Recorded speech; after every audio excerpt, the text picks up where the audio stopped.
नमस्कार दोस्तों, स्वागत है आपका हमारा चैनल फ्लिक ओडिसी में, जहां फिल्मों को सिर्फ देखा नहीं जाता बल्कि परखा जाता है उनकी गहराई, विचारधारा और सिनेमाई प्रभाव के आधार पर। आज हम बात करने जा रहे हैं कमल हासन की बहुप्रतीक्षित फिल्म ठग लाइफ की, जो सिर्फ एक गैंगस्टर ड्रामा नहीं है बल्कि इंसानी मन, रिश्तों और नैतिक द्वंद्व की गहराई में उतरने वाली एक जटिल कहानी है। तो चलिए जानते हैं इस रिव्यू में। फिल्म की कहानी के मुताबिक रंगाराया शक्तिवेल कमल हासन और उसका भाई मनिकम नासर खतरनाक डॉन है। एक पुलिस मुठभेड़ के दौरान शक्तिवेल एक बच्चे अमर सिलम्बरासन की जान बचाता है। उस दौरान उसके बाप की मौत हो जाने के कारण वह उसे अपने बच्चे की तरह की पालता है। सदानंद महेश मांजरेकर भी एक डॉन है जिसका शक्तिवेल के साथ 36 का आंकड़ा है। कमल हासन की ठग लाइफ की शुरुआत सुपरस्टार रंगाराया शक्तिवेल के एक संक्षिप्त मोनोलॉग से होती है, जिसमें वह मौत के देवता के साथ अपनी लड़ाई के बारे में बात करता है। फिल्म शक्तिवेल के लिए एक रोलर कोस्टर यात्रा का मार्ग प्रशस्त करके शुरू होती है। कहानी रंगाराया शक्तिवेल कमल हासन के इर्द गिर्द घूमती है, जो एक खूंखार गैंगस्टर और राजनेता है जिसने अंडरवर्ल्ड में अपने लिए एक विरासत स्थापित की है। हालांकि उसका जीवन सत्ता के खेल, षड्यंत्र, विश्वासघात और राजनीति में उलझा हुआ है, जो अक्सर घर के करीब होते हैं। वह एक अनाथ बच्चे अमर सिलम्बरासन को बचाता है, जिसके पिता की एक गोलीबारी में मौत हो जाती है, जिसमें शक्तिवेल खुद शामिल था। जल्द ही उसकी किस्मत भी उस सदमे में फंसे बच्चे के साथ जुड़ जाती है, जिसे वह अपने बेटे की तरह पालता है। हालांकि आगे जो होता है वह यह है कि शक्तिवेल को अपने अंडरवर्ल्ड और राजनीतिक करियर में हर कदम पर कई बाधाओं का सामना करना पड़ता है, जिसमें दुश्मन कोई ऐसा व्यक्ति हो सकता है जिसे वह अपना कहता हो। मणिरत्नम निर्देशित इस फिल्म की शुरुआत एक मजबूत नोट से होती है, जिसमें नायक के ग्रे शेड्स को दिखाया गया है। वह एक बेशर्म अपराधी है, विवाहेतर संबंधों में लिप्त है और कई बार मौत से बच निकलने पर गर्व करता है। लेकिन साथ ही वो पारिवारिक प्रेम से भरा हुआ है, महिला सशक्तिकरण में विश्वास करता है और अपनी पत्नी जीवा अभिरामी और बेटी मंगई संजना कृष्णमूर्ति से बहुत प्यार करता है। पहले भाग में सखीवेल के अपने गिरोह में अंतर्निहित संघर्ष, विश्वासघात, राजनीति और सत्ता के खेल को तैयार करने में कोई समय बर्बाद नहीं किया गया है। रंगाराया शक्तिराजू कमल हासन और माणिक्यम नासर नई दिल्ली के शक्तिशाली गैंगस्टर हैं।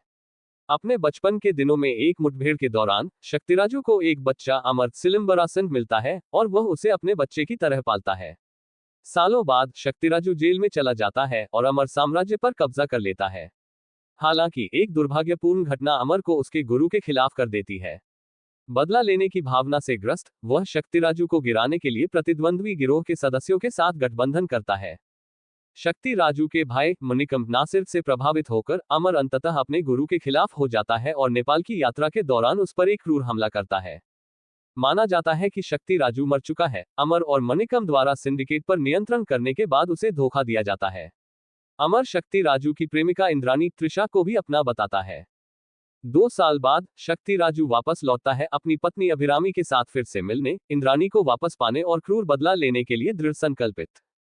कमल हासन हालांकि मुख्य रूप से उम्र के हिसाब से उचित भूमिका में दिखाई देते हैं, लेकिन वे खुद के युवा संस्करण के रूप में भी दिखाई देते हैं, जिसमें उम्र कम करने वाली तकनीक का काफी प्रभावी ढंग से इस्तेमाल किया गया है।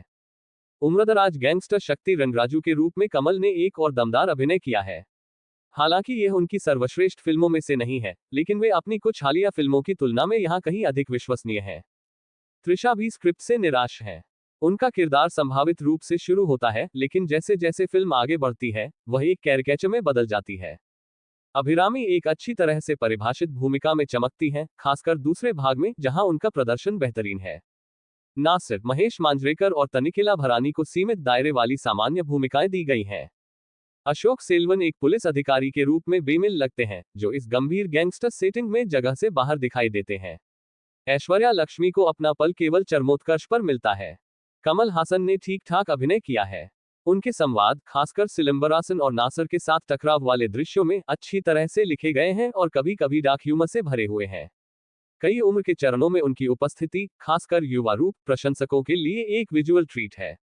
सिलम्बरासन को एक अच्छा रोल दिया गया है और वह अपनी मौजूदगी का एहसास कराता है, खासकर पहले भाग में। कमल के साथ उनकी केमिस्ट्री कुछ दृश्यों में काम करती है और उनके टकराव कुछ दिलचस्प पल प्रदान करते हैं। अभिरामी को जो सीमित स्क्रीन समय दिया गया है उसमें वह अच्छा प्रदर्शन करती है। नासर कुछ पलों में प्रभावित करते हैं और जबकि बाकी सहायक कलाकार अलग नहीं दिखते, वे अपनी भूमिकाएं पर्याप्त रूप से निभाने में कामयाब होते हैं। कमल मणि के ऐतिहासिक सहयोग के बावजूद ठग लाइफ एक बहुत ही पतली, पूर्वानुमानित कहानी से ग्रस्त है। कुछ नया और यादगार बनाने के बजाय निर्माता पूरी तरह से स्टार वैल्यू और नॉस्टैल्जिया पर निर्भर दिखते हैं। कमल और मणि दोनों ही पटकथा लेखक हैं, फिर भी फिल्म में वह तीखापन या भावनात्मक भार नहीं है जो ऐसे अनुभवी नामों के साथ आना चाहिए। सिलंबरासन का चरित्र आंख निराशाजनक है। हालांकि वह मजबूती से शुरू करता है, लेकिन बाद के भाग में उसकी भूमिका फीकी पड़ जाती है, जिसमें कोई वास्तविक भावनात्मक भुगतान या प्रगति नहीं होती है। उसके चरित्र के महत्व को देखते हुए एक बड़ी चूक। त्रिशा का समावेश हैरान करने वाला है। उनका किरदार कहानी में कुछ भी नहीं जोड़ता है और एक औपचारिकता की तरह लगता है। ये समझना मुश्किल है कि उन्होंने ऐसा बेपरवाह किरदार क्यों चुना, शायद मणिरत्नम के प्रति वफादारी के कारण।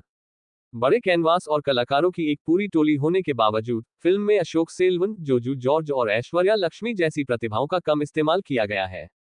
कमल हासन और मणिरत्नम जैसे दिग्गजों की मौजूदगी के बावजूद ये फिल्म दर्शकों को आकर्षित करने, उन्हें आश्चर्यचकित करने या भावनात्मक रूप से प्रभावित करने में विफल रही।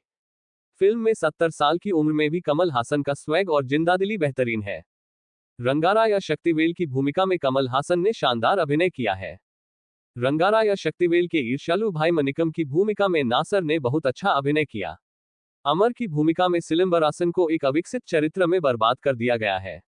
आधे अधूरे मन से लिखे गए किरदार में वह कुछ खास नहीं कर सकते। तो दोस्तों, ये था आज का रिव्यू ठग लाइफ मूवी के बारे में। अगर आपको हमारा रिव्यू पसंद आया हो तो वीडियो को लाइक करें, शेयर करें और हमारे चैनल को सब्सक्राइब करना न भूलें। मिलते हैं अगले वीडियो में, तब तक के लिए जय हिंद।